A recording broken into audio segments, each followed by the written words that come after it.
which at first began to be spoken by the Lord and was confirmed to us by those who heard him. God also bearing witness both with signs and wonders, with various miracles and gifts of the Holy Spirit, according to his own will. For he has not put the world to come, of which we speak, in subject to angels, but one testified in a certain place, saying, What is man that you are mindful of him, or the Son of Man that you take care of him? You have made him a little lower than angels, and you have crowned him with glory and honor,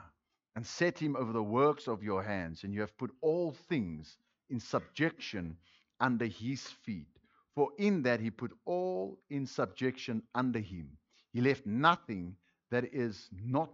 put under him. But now we do not yet see all things put under him, but we see Jesus, who was made a little lower than angels,